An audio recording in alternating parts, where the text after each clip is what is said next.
너희는 여호와 우리 하나님을 높여 그의 발등상 앞에서 경배할지어다. 그는 거룩하시도다. 아멘. 다 같이 일어나셔서 찬송가 15장으로 찬양하시겠습니다.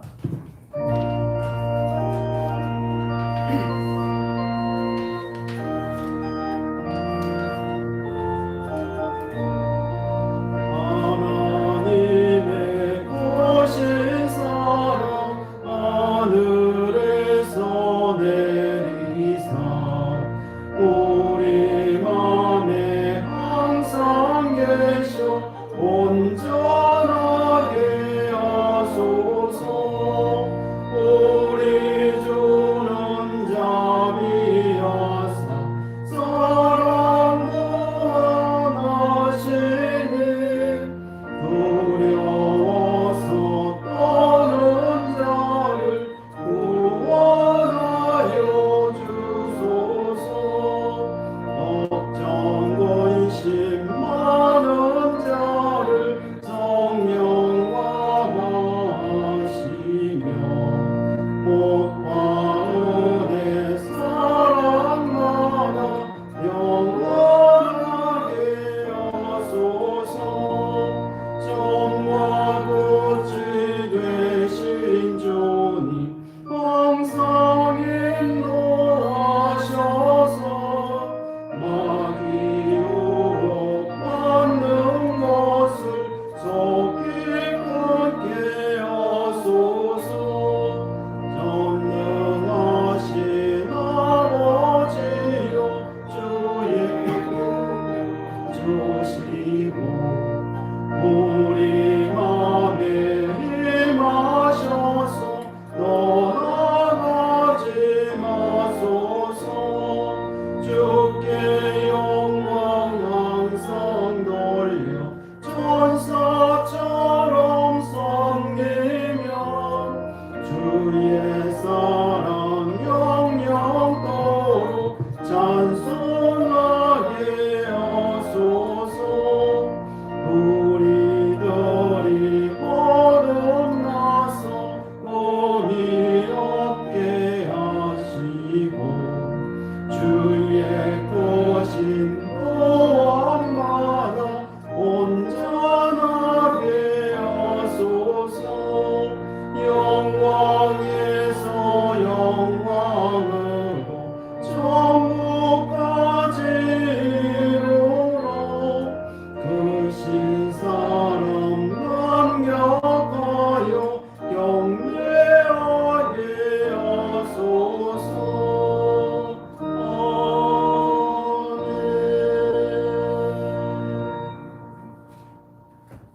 교동문은 13번입니다. 교동문 13번 10편 23편 댕입니다.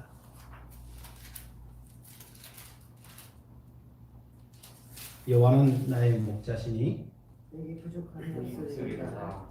그가 나를 푸른 풀밭에 누이시며 실만한 물가로 인도하시는도다. 내 영혼을 소생시키시고 자기 이름을 위하여 의의 길로 인도하시는도다. 내가 사망의 음침한 골짜기로 다닐지라도 해를 두려워하지 않을 것은 주께서 나와 함께 하시니라. 그 지팡이와 막대기가 나를 안위하시나이다. 주께서 내 원수의 목전에서 내게 상을 차려주시고 기름을 내 머리에 부으셨으니 내 잔이 넘치나이다. 내 평생의 선하심과 인자하심이 반드시 나를 따르리니 내가 여호와의 집에 영원히 살리로다. 아멘. 나는 전능하신 아버지 하나님 천지의 창조주를 믿습니다. 나는 그의 유일하신 아들 우리 주 예수 그리스도를 믿습니다. 그는 성령으로 잉태되어 동정녀 마리아에게서 나시고 본디오 빌라도에게 고난을 받아 십자가에 못 박혀 죽으시고 장사한 지 사흘 만에 죽은 자 가운데서 다시 사셨으며 하늘에 오르시어 전능하신 아버지 하나님 우편에 앉아 계시다가 거기로부터 살아있는 자와 죽은 자를 심판하러 오십니다. 나는 성령을 믿으며 거룩한 공교회와 성도의 교제와 죄를 용서받는 것과 몸의 부활과 영생을 믿습니다. 아멘. 자리에 앉으셔서 찬송가 89장으로 찬양하시고 부모신 집사님 예배를 기도해 주시겠습니다.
기도드리겠습니다.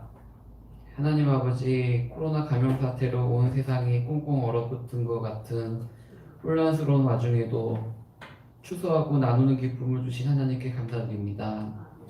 지난 한 주간 저희들이 지었던 모든 죄들을 하나님 앞에 모두 내어놓습니다. 회개의 영을 내려주시옵소서.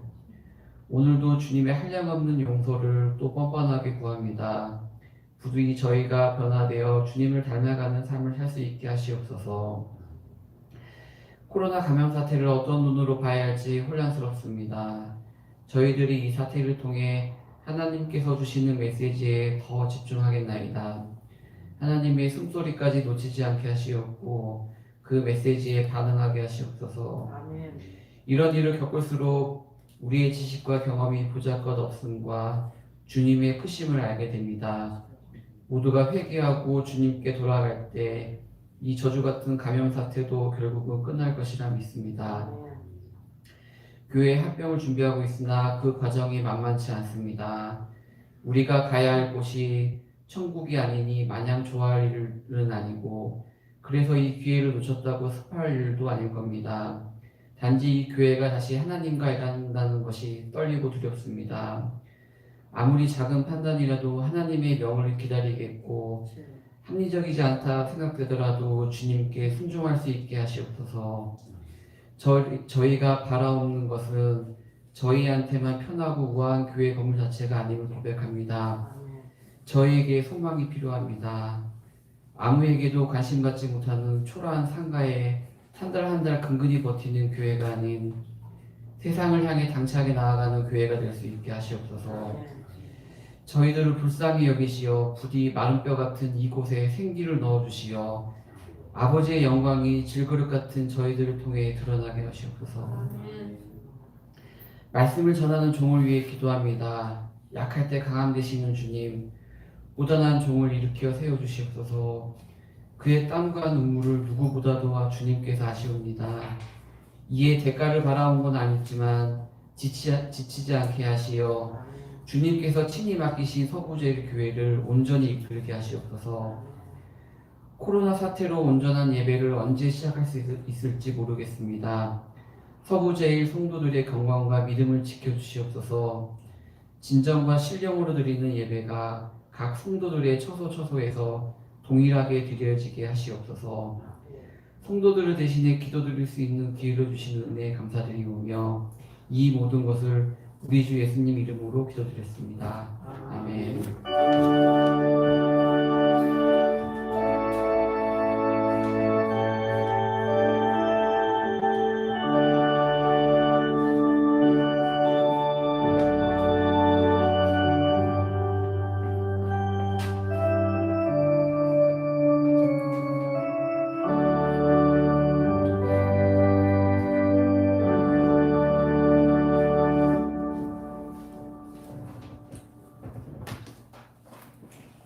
50장 1절 찬양하시며 봉헌하시겠습니다.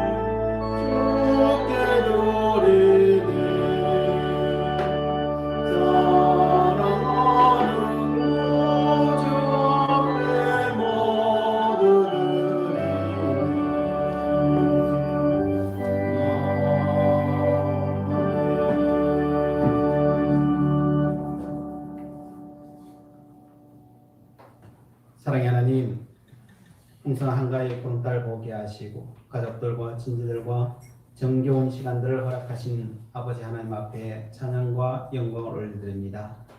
이 시간 우리의 물질과 시간과 마음을 담아 예물을 드립니다. 11조로 감사로 목적 헌금을 주님 앞에 드립니다. 우리의 각자의 삶의 자리에서 주님 앞에 찬양하고 영광 돌리는 이 시간 하늘의 은혜와 복으로 충만함으로 풍성함으로 채워 주옵소서. 주님, 누렇게 익어가는 들녘을 바라보며 하나님께서 이 땅에 베푸신 은혜를 생각합니다. 우리를 향한 계획하심을 또한 믿음의 눈으로 봅니다. 오늘도 말씀을 따라 믿음으로 살아가는 우리 모든 심령들 속에 주의 평강으로 강건함으로 풍성함으로 충만함으로 채워 주시옵소서. 그래서 세상을 섬기며 순교할 수 있는 믿음의 사람으로 날마다 거듭나게 하여 주시옵소서. 이 은혜가 외국이나 본으로 지방에 나가 있는 주의 자녀들과 함께해 주시고 건강으로 고생하는 주의 자녀들을 위해 오늘도 십자가의 보혈로 치유하여 주시기를 간절히 소망드리오며 예수 그리스도의 이름으로 기도드리옵나이다. 아멘. 하나님의 말씀은 마가복음 15장 40절 말씀입니다. 그 태블릿 좀 받아주시죠.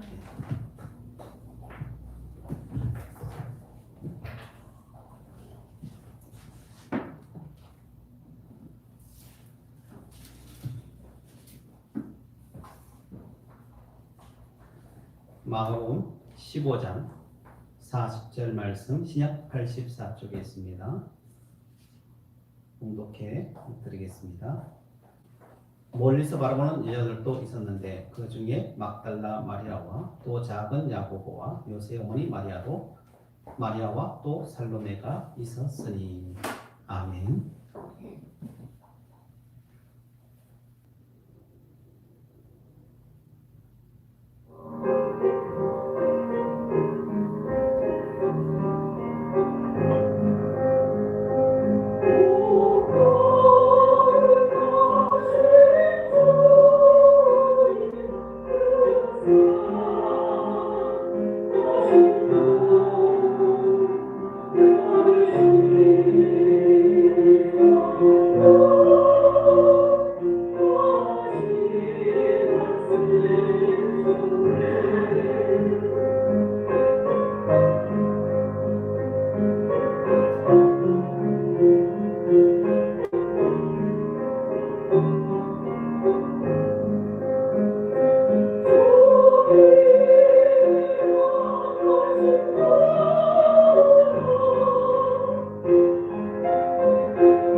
십자가 아래 이 막달라 마리아에 대해서 지난 시간에 우리가 살펴보았습니다.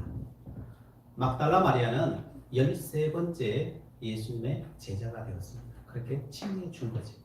그만한 믿음의 사람이 되었고 예수 그리스도를 향한 그 열정, 변하지 않는 그 신앙, 그것이 바로 예수님의 13번째 제자가 되는 결정적인 계기가 되었습니다.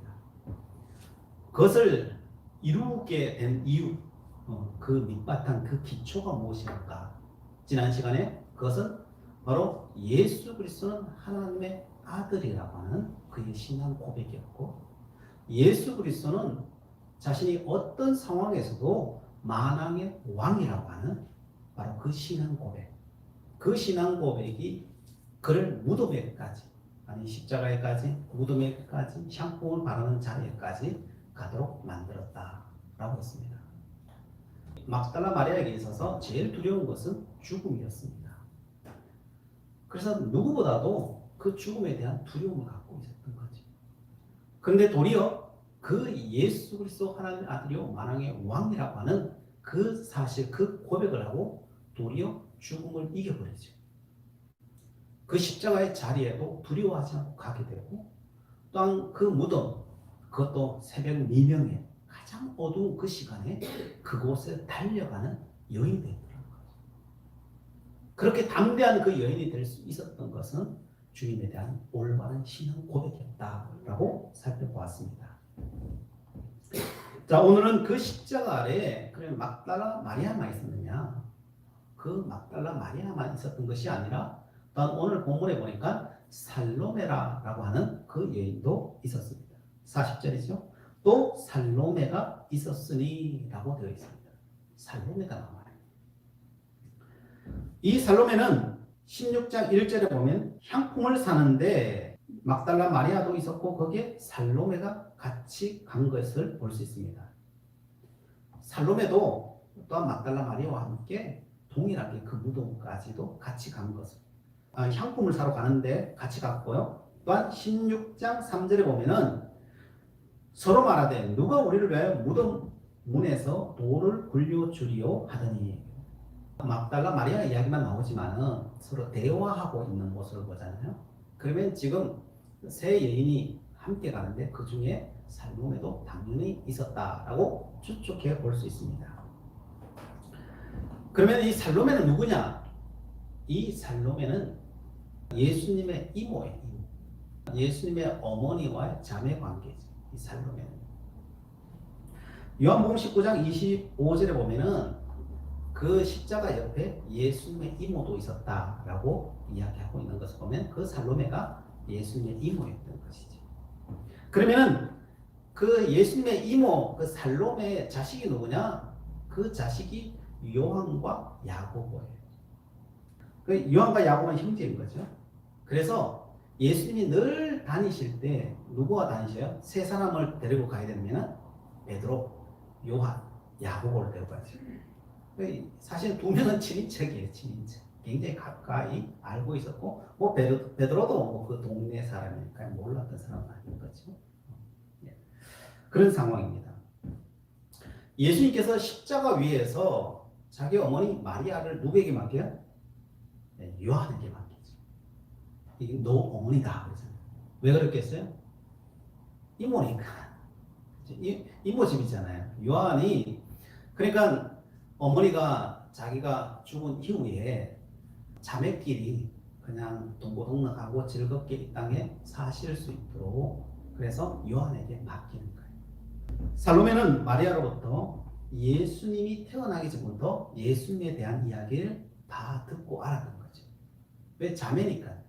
자매니까 자매끼리 미주알 고주알 뭐 다 이야기하잖아요. 사실 뭐 형제끼리도 이야기하지만은 자매끼리 더 정겹게 이야기하는데, 결혼하기 전부터 하나님께서 또한 동정녀 탄생부터 시작해서 하나님께서 마리아와 서로 교통하였던 그 모든 이야기를 또 그 자매끼리 또 이야기했을 것입니다. 또한 예수님께서 자라나면서 그 키와 지혜가 자라났다고 했잖아요. 그러면서 그 수많은 이야기들 그 옆에 같이 살면서 그 예수님이 자라나는 모든 모습을 지켜보았던 사람이 바로 살로메예요. 마리아가 영적으로 굉장히 관심이 많았죠. 그것처럼 그 집안 분위기가 또 영적으로 관심이 많은 그런 집안이었던 것이죠. 그래서 또한 이 살로메도 그 영향을 또 안 받았겠습니까? 그래서 살로메도 그 신앙의 열심, 이 부분에 있어서도 좀 탁월한 그런 부분들이 있었다라고 볼 수 있습니다. 그래서 예수님의 제자를 선택받을 때 요한과 야고보가 예수님 따르겠습니다라고 했을 때 부모들이 흔쾌히 가라라고 했지 않겠습니까? 그것이 하루아침에 그냥 된 문제가 아니라 이미 그 전부터 수많은 이종사촌간이니까요. 수많은 관계와 그 모든 모습을 통해서 이미 예견되어 있었다고 볼 수도 있습니다. 그래서 그 부모의 신앙 또한 함께 자라왔던 그 자라옴의 과정들, 이 모든 과정들을 통해서 예수님의 제자로서 거듭나는 그런 모든 모습들이 있었다라고 볼 수 있습니다. 그런 살로메의 성격은 어떠하냐?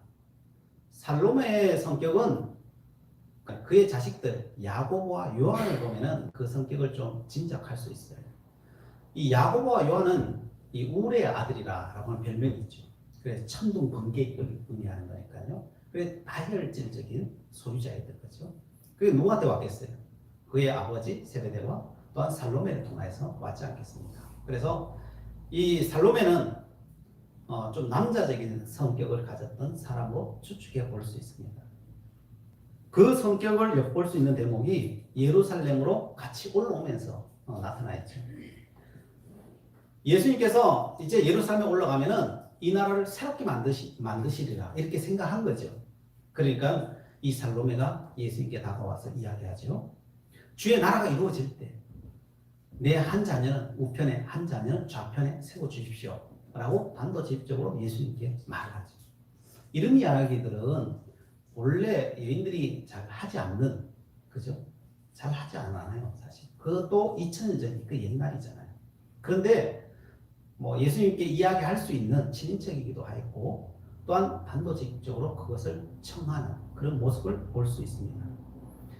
사람들은 다 그때 마음은 다 있었어요, 사실. 다른 제자들도 다 그런 마음은 있었지만은 말을 하지 못하죠. 말을 못할 때 살로메는 그냥 다가가서 예수님께 직접 이야기해버리죠. 그러니까 서스럼 없이 남에게 이야기해버리는 그런 성격, 좀 다혈질적인 그런 부분들이 많았다라고 볼 수 있습니다. 이 살로메에 대한 성경의 이야기는 또 살로메의 그 자라온 환경, 남편하고의 그 환경이 어땠는가, 그는 부유한 좀 환경에서 자라났다라고 볼 수 있습니다. 남편의 지원을 많이 받았었고 그리고 또한 헌신하는 것이 몸에 배인 여인이었다. 남편 세베대는 당시로서는 큰 사업을 하는 어부였어요.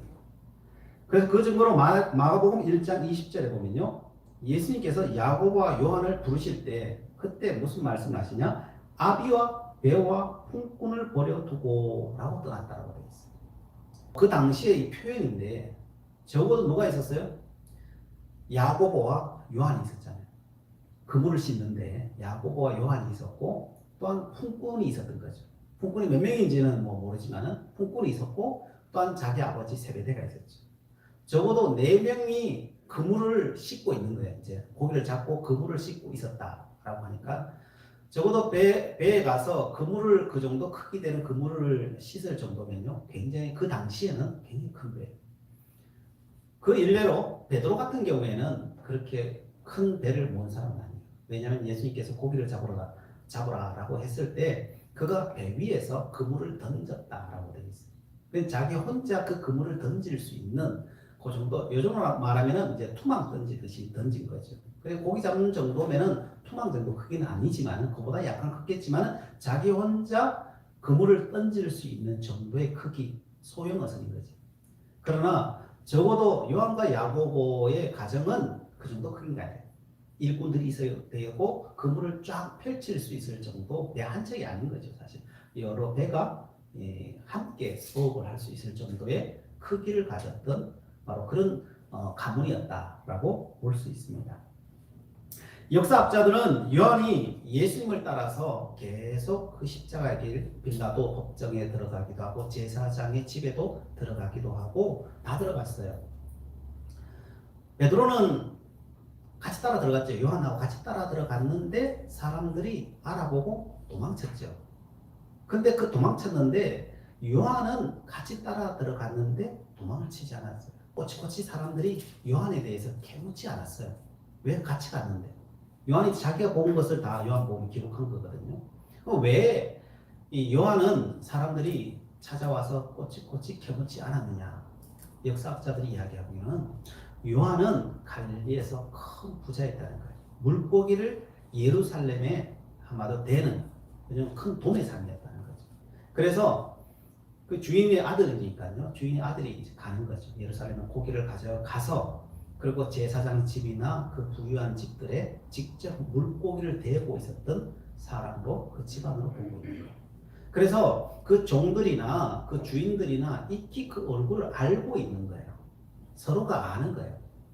그래서 우리도 서로 친분이 있고 서로 잘 알고 하는 사람을 고발하거나 이렇게 하기가 참 쉽지 않거든요. 모르는 사람 고발하기 쉽지만은 아는 사람들은 눈 감아주는 것이 원래 일례잖아요.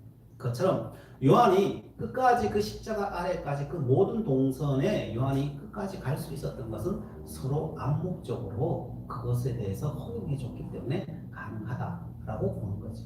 그래서 요한의 집은 가난한 집안이 아니라 그 당시에는 굉장히 부한 집안이었다라고 보는 것입니다. 살로메는 누가복음 8장 3절에 보면 이렇게 되어 있습니다. 헤롯의 청지기 구사의 아내 요한나와 수산나와 다른 여러 여자가 함께하여 자기들의 소유로 그들을 섬기더라 라고 되어 있습니다. 당시에 예수님이 그냥 선교하러 다니시고 제자들과 함께 다니는 게 아니라 그 옆에는 수많은 여인들이 함께 따라다녔다는 거예요. 그래서 이 여인들이 돈을 내고요. 그리고 먹을 것을 제공하고 그리고 여기에도 이제 역사학자들은 살로메도 같이 있었을 것이다 라고 보고 있는 거예요. 자기 아들들이 예수님 따라다니고 있는데 살로메가 그 부한 돈을 다 어디서 썼겠어요? 그 예수님이 사역하는데 수많은 사람들의 밥을 해주고 하는 그런 쪽에 옆에 따라다니면서 예수님을 섬겼는데 끝까지 막달라 마리아와 함께 그 예수님의 모든 사역을 함께 동행했다라고 보고 있는 것입니다. 살로메는 영적으로도 열심히 있었으나 그러나 아직은 균형이 완벽하게 잡히진 않았어요. 그래서 물질적으로 많이 헌신하는, 영적으로 관심이 있지만은 물질적으로 관심이 더 많아요. 왜냐하면 내 자녀를 주의 좌편에 우편에 세워달라고 이야기하잖아요. 그러니까 아직까지는 그 영적인 목표가 무엇인지는 완전히 정리가 안 된 상태예요, 살로메.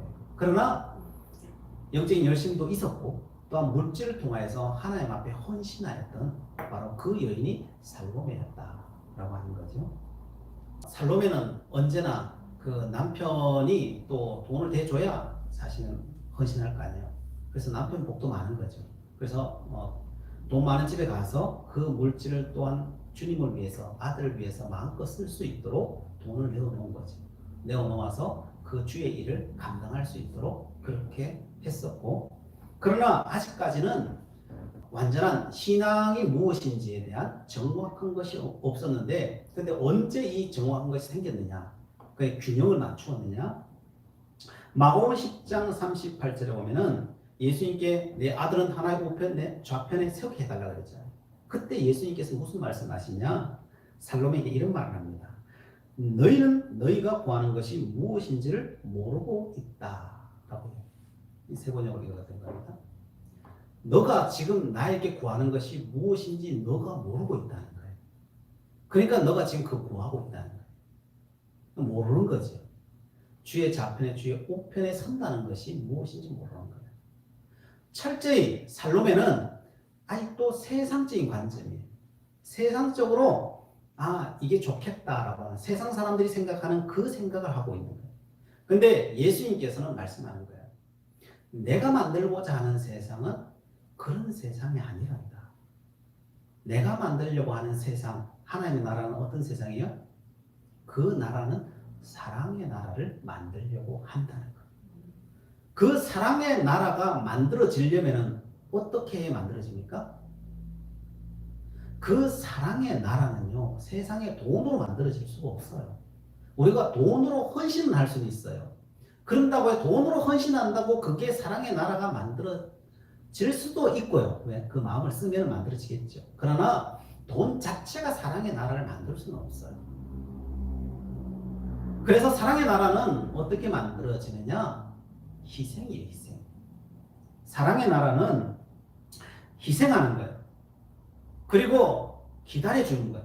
늦게 오는 사람에 대해서 기다려주는 것이고, 그래서 인내해야 되는 것이고, 헌신해야 되는 것이고, 용서해야 되는 것이고, 이렇게 해야 사랑의 나라가 하나님이 이루시고자 하시는, 예수 그리스도가 만드시고자 하시는 그 나라가 만들어지는 거예요. 근데 그 나라를 사람들이 이해해요? 지금 예루살렘에 올라오고 있는 가운데서 사람들이 그걸 이해하는 사람이 아무도 없어요. 오직 세상의 권력적인 나라를 만드는 게 오직 사람들의 목적이에요. 물질적인 나라, 권력적인 나라, 인기의 나라, 이걸 만들려고 하는 거지. 근데 아니라는 거예요. 너희들이 모른다는 거예요. 내가 만들려고 하는 나라는 사랑의 나라. 그래서 인내해라, 참아라, 기다려라, 용서해라. 그래서 예수님이 뭘 하셔요? 그 모든 걸 다 하시고 십자가에서 그냥 죽으시는 거지. 죽으셔야만이 그 나라는 만들어지는 거지. 내 거 세우면서 그 나라가 만들어지라고 하면요, 절대 만들어지지가 않아요. 내가 포기하고, 내가 다 헌신하고, 내가 다 내려놓아야만이 그 나라는 만들어지는 거지. 그래서 그 이야기를 딱 들었을 때 살로메가 어땠겠어요? 충격인 거지. 자기는 주님께 청탁하기 위해서 남들 다 하지 않는 거 용기를 내가지고 탁 이야기했는데 돌아오는 건 뭐예요? 망치가 돌아오는 거지. 망치. 너 모른다. 그게 망치로 맞으면 어떻게 해요? 망치로 맞으면 깨지지요. 그죠? 예수님께서 우리를 망치로 때리실 때는 이유가 있는 거예요. 왜요? 깨지라고 때리는 거예요. 그는 깨져야 되기 때문에. 그래서 살로메가 그 망치로 한 대 딱 얻어맞자 그는 그때부터 깨어지기 시작하는 거예요. 처음부터 다 알 수는 없어요. 그냥 서서히 깨어져 가는 거예요. 주님께서 말씀하시죠. 내가 마시는 잔을 너희가 마실 수 있고 내가 받은 세례 너희가 받을 수 있느냐라고 해요. 내가 받은 그 세례, 내가 받은 잔, 그거 너희도 받을 수 있겠니? 그게 뭐야? 그게 성만찬이잖아요. 죽음으로써, 피로서 그 잔을 마시는 거예요. 그 잔을 마실 때는 내가 죽겠다라고 하고 잔을 마시는 거지. 그것은 나는 안 죽을 거야. 이러고 잔 마시는 게 아니야. 우리가 성찬에 참여할 때는 우리는 적어도 나는 죽을 거야 라고 마시는 거예요. 그리고 너의 자녀, 그 두 자녀 그렇게 될 거야. 사실 끔찍한 이야기겠죠. 내가 십자가에 달리신 것처럼 너의 두 자녀 달릴 거야. 정말 알아들었으면 그 이야기 했겠어요. 그죠?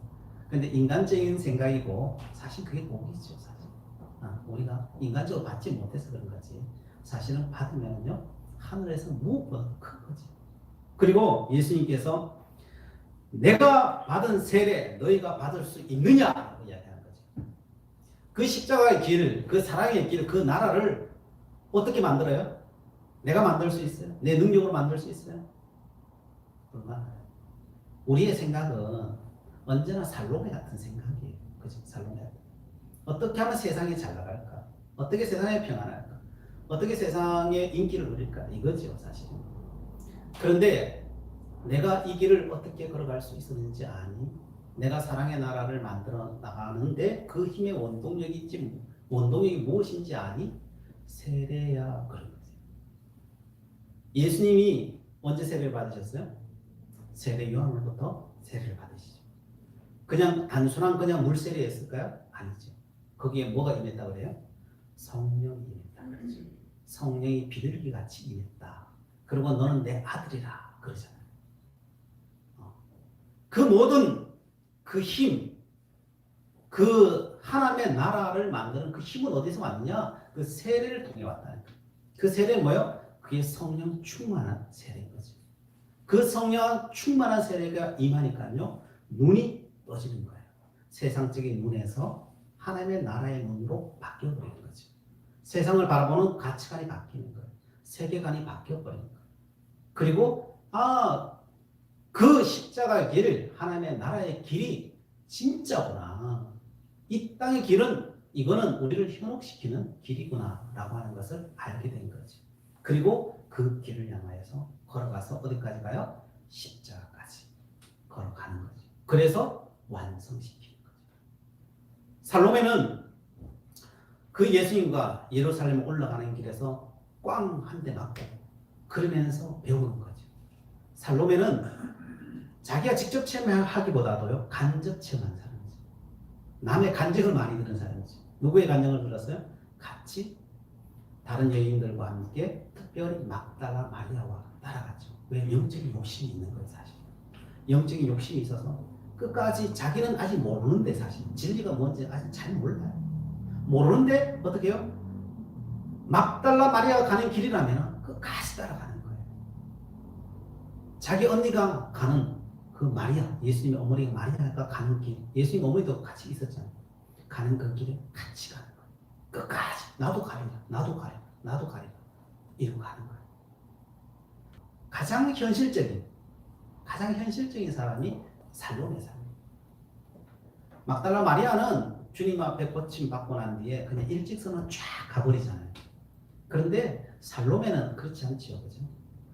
영적인 열심도 헌신도 열심히 하고 주님을 따르기도 하고 열심히 하는데 다 알고 하느냐? 아니죠. 알고 하는 건 아닌데 그래도 끝까지 가는 거예요. 그러면서 누구를 봐요? 막달라 마리아를 그 옆에 따라다니는 거예요. 자기 신앙은 그만큼 안 되는데 자기 언니 신앙 따라 옆으로 따라다니고, 그죠? 막달라 마리아 그 신앙을 따라 옆에 따라다니는 거예요. 옆에 신앙 좋은 사람 따라다니다가 복받은 사람이 누구예요? 살로메인 거예요.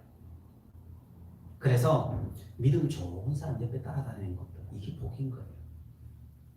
잘 모른다니까요. 진리가 뭔지 잘 모른다니까요. 모름에도 불구하고 그 옆에 끝까지 인내하고 따라다니면은 그 복이 자기에게 오는 거예요. 그래서 옛날부터 좋은 친구 사귀라 그러잖아요. 그렇죠? 자녀들 보고 늘 이야기하잖아요. 왜냐면 다니다 보면은 그 영향을 받게 되는 거예요. 그래서 살로메는 우리의 삶과 같아요. 우리도 뭐 믿음이 처음부터 탁 뛰어나거나 뭐 그렇지 않잖아요. 점점 간증을 듣고 설교를 듣고 예배를 하고 가는 가운데 신앙이 성장하듯이 살로메는 바로 그런 단계를 거쳐서 성장한 사람, 그 사람이 살로메였다라고 하는 사실을 오늘 성경은 우리에게 말씀해 주고 있습니다. 성도 여러분, 살로메가 신앙의 승리의 첫 번째 원인은 그가 뭘 알아서가 아니었어요. 무엇이었어요? 끝까지 따라다니는 거예요. 예수님을 끝까지 따라다니는 거예요. 인내하는 거예요.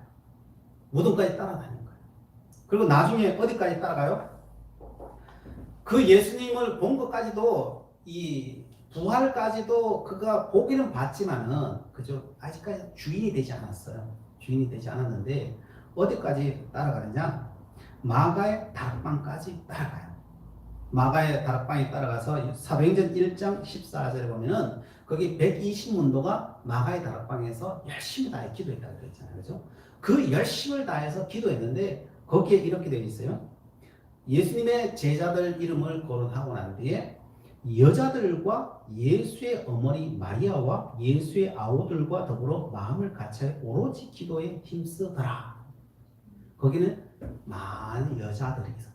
많은 여자들이 있었고 예수의 어머니 마리아도 있었고 예수님의 동생들 있잖아요. 4명의 동생들도 있었고 그 모든 사람의 마가 다락방에서 한 마음으로 예수님의 제자 70문도 있잖아요. 그 사람들과 함께 거기 기도하고 그 여자 안에 누가 들었겠어요? 당연히 막달라 마리아도 있고 살로메도 있는 거죠. 그래서 신앙이라고 하는 것은 포기하지 않고 끝까지 따르면서 내가 헌신하리라 고백하는 사람. 다 깨달아서 가는 게 아니고요. 가다가 보면은 하나님께서 주신 은혜가 있다는 거예요. 그리고 마가의 다락방에서 정말 예수님이 말한 것처럼 그 세례를 받으시고 또한 거기서 온전히 깨닫게 되죠.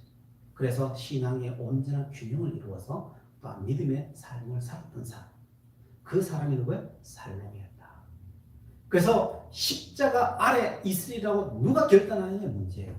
주님, 내가 잘 몰라도 내가 그 십자가 아래 서겠습니다. 내가 잘 갈지 안 갈지도 모르겠지만은 도와주세요. 나도 그 십자가 아래 서겠습니다. 라고 다짐하는 사람들은 반드시 어디로 가요? 마가 다락방으로 가고 또한 성령 충만한 은혜를 받고 또한 정말 진리의 눈을 떠서 그 믿음의 길로 주님께서 말씀하신 그 하나님의 나라, 사랑의 나라를 이루는 자로 반드시 이룰 것이고 그 나라를 이룬 자는 천국의 주인공이 반드시 될 것입니다. 기도하시겠습니다.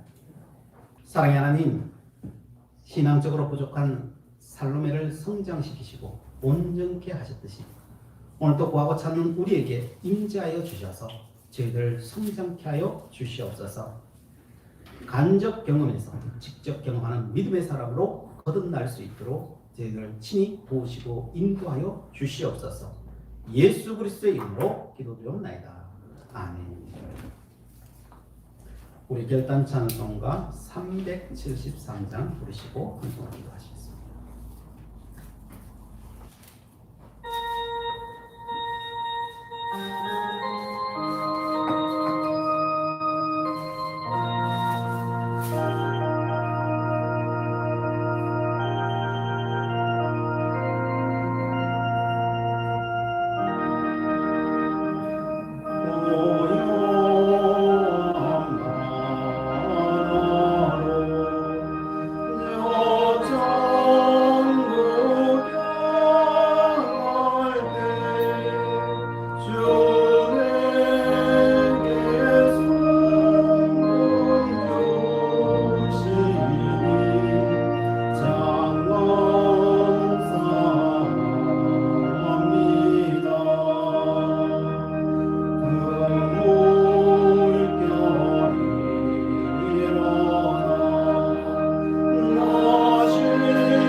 기도 제목합니다.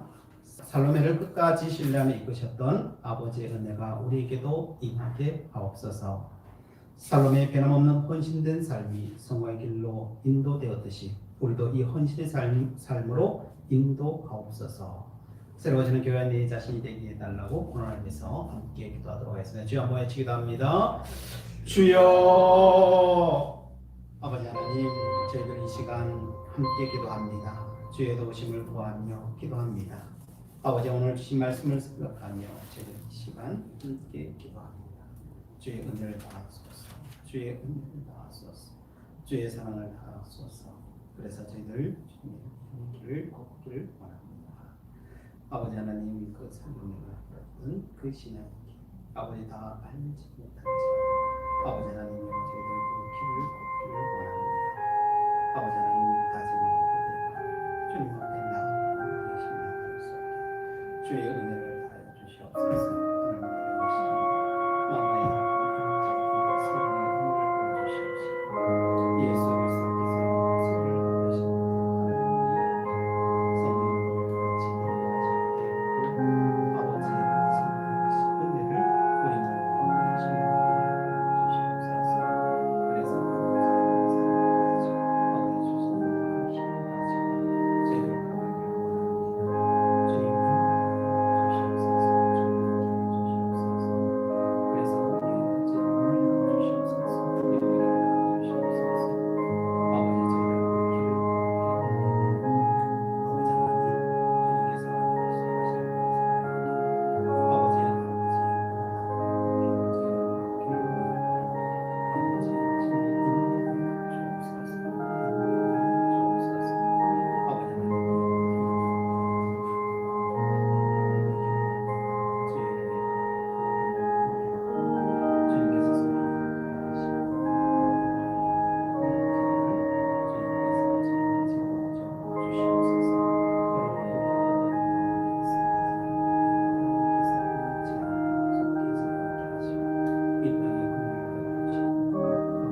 우리의 모든 기도에 응답해 주시니 감사드리오며 이제는 우리 구주 예수 그리스도의 은혜와 하나님 아버지의 그 크신 사랑하심과 성령의 교통하심이 살롬의 그 신앙과 믿음과 헌신을 따라 살기를 소망하는 주의 성도 머리머리 위에와 우리의 가정들과 서부 제일교회 위에 이 나라 이 민족 위에 지금으로부터 영원토록 함께 하시기를 간절히 축원하옵나이다. 아멘.